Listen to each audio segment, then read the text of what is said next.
Good morning friends, स्वागत आहे तुमचं आजच्या प्री मार्केट रिपोर्टमध्ये. तर मग चला सुरुवात करूयात आजच्या या प्री मार्केट रिपोर्टला आणि जाणून घेऊयात की आज आपल्या स्टॉक मार्केटमध्ये काय होऊ शकतं ते. त्याआधी तुम्ही जर चॅनलवर नवीन असाल तर चॅनलला सबस्क्राईब करायला विसरू नका आणि डिस्क्रिप्शनमध्ये लिंक आहे त्यावर क्लिक करून तुमचं डीमॅट अकाउंटही ओपन करायला विसरू नका आणि आमच्यासोबत जॉईन व्हा.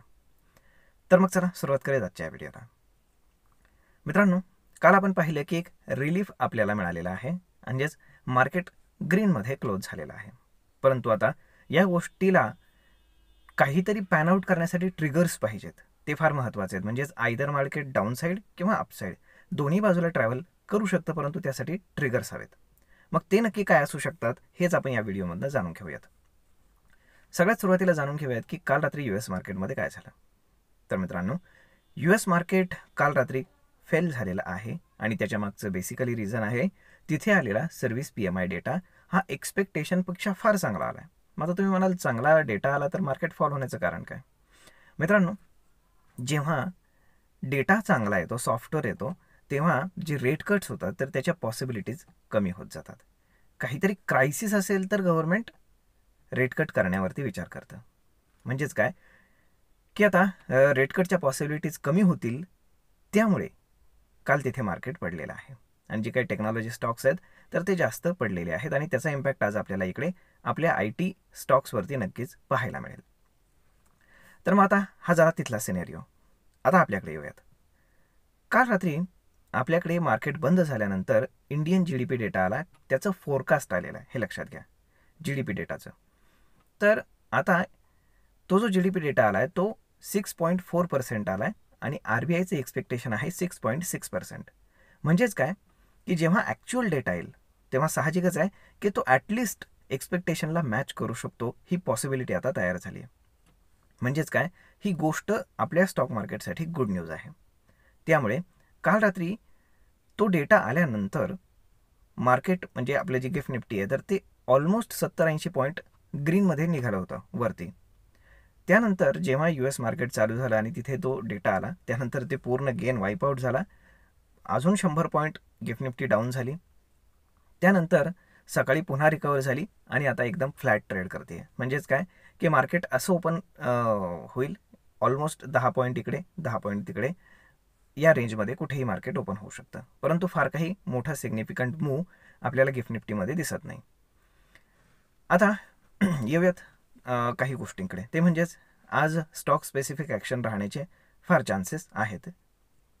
त्यामध्ये डाऊन साईडला जर आपण पाहिलं तर HDFC बँक आणि TCS, कारण TCSचा 9 तारखेला रिझल्ट आहे. TCS आपल्या रडारवरती राहील, त्यानंतर HDFC बँक रडारवर राहील आणि जेफ्रीजनं रिलायन्ससाठी एक गुड न्यूज घेऊन आलेले आहेत. ते म्हणजेच की रिलायन्ससाठी त्यांनी त्यांचं जे काय ओव्हरवेटेज आहे ते अपग्रेड केलं आहे आणि रिलायन्सला त्यांनी टार्गेट दिलं आहे 1700 रुपयांचं. आता रिलायन्स ट्रेड करतोय साधारण 1250 रुपयांच्या आसपास. त्यामुळे एक चांगला अपमूव आपल्याला रिलायन्समध्ये येणाऱ्या काही काळामध्ये पाहायला मिळू शकतो. जर आता आपण एकंदर सगळा डेटा पाहिला तर एव्हरीथिंग लुकिंग गुड. जर आपण कालचा FIDIAचा डेटा जर पाहिला तर FISनं काल 1400 कोटींचं सेलिंग केलं, त्याच्या अगेन्स्ट DISनं 1600 कोटींचं बाईंग केलं. आता हिस्टॉरिकली एक डेटा काल रात्री माझ्या वाचनामध्ये आला, तर त्यामध्ये असं सांगण्यात आलं की ज्या काही FISच्या शॉर्ट पोझिशन्स आहेत, मग त्या फ्युचर्समध्ये असतील ऑप्शन्समध्ये असतील, तर त्या मोर दॅन 80% आत्ता आहेत. त्यामुळे जर मार्केटला सिग्निफिकंट रॅली अपसाईडला करायची असेल तर मार्केटला खूप स्कोप आहे. त्याचं कारण असं, कारण शॉर्ट पोझिशन्स प्रचंड असल्यामुळे सगळे स्टॉप लॉसेस जे आहेत ते हायर साईडला आहेत. डाऊन साईडला स्टॉप लॉसेस नाही आहेत की जिथं मार्केट ते स्टॉप लॉस ट्रिगर करण्यासाठी येऊ शकतं. म्हणजेच काय, जर मार्केटला वर जायचं असेल तर स्कोप जास्त आहे आणि जर खाली यायचं असेल तर स्कोप फार कमी आहे. आणि आजपर्यंतची हिस्ट्री असं सांगते की 8 वेळा असं झालं होतं की जेव्हा FISच्या पोझिशन्स शॉर्ट पोझिशन्स 85% जास्त होत्या, तेव्हा 9पेक्षा 8 वेळेस मार्केटनं अपसाईडला रॅली केलं होतं. म्हणजेच काय की आपण म्हणू शकतो एक जर त्याला ट्रिगर पॉईंट पाहिजे असेल तर 2 ट्रिगर पॉईंट्स आहेत आपल्याकडे. एक म्हणजे चांगले कॉर्पोरेट रिझल्ट आले तर, किंवा जर बजेट चांगलं लागलं तर. ह्या दोन्हीपैकी एक जरी गोष्ट चांगली घडली तरीसुद्धा आपण म्हणू शकतो की ह्या शॉर्ट पोझिशन्स कट व्हायला सुरुवात होतील आणि मार्केट सिग्निफिकंटली रॅली करेल. हो, त्याला काही वेळ लागेल ही गोष्ट मात्र नक्की. परंतु मार्केट अपसाईडला रॅली करण्याचे चान्सेस आहेत ड्यू टू शॉर्ट पोझिशन. तर मग मित्रांनो, अशा पद्धतीनं मार्केटमध्ये सध्या तरी सगळं व्यवस्थित आहे आणि मार्केट एका रेंजमध्ये राहण्याची जास्त शक्यता आहे. आणि जर आपण ओपन इंटरेस्टच्या हिशोबाने पाहिलं तर डाऊन साईडला 23,500 आणि अप साईडला 23,900 आणि 24,000 या लेवलला खूप जास्त ओपन इंटरेस्ट क्रिएट झालेला आहे. आणि कालसुद्धा 24,000वरती ह्यूज कॉल रायटिंग झालेलं आहे.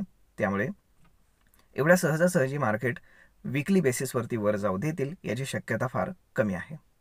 आणि त्यातल्या त्यात उद्या आहे निफ्टीची वीकली एक्सपायरी. त्यामुळे पाहावं लागेल की काही शॉर्ट कवरिंग वगैरे घडतंय का, पाहूयात. तर मग आय होप तुम्हाला हा व्हिडिओ ही माहिती नक्कीच ट्रेड आणि इन्व्हेस्टमेंट करण्यासाठी उपयोगी पडत असेल. जर हा व्हिडिओ तुम्हाला आवडला असेल तर आपल्या जवळच्या मित्रमंडळींसोबत देखील हा व्हिडिओ तुम्ही शेअर करायला विसरू नका. धन्यवाद.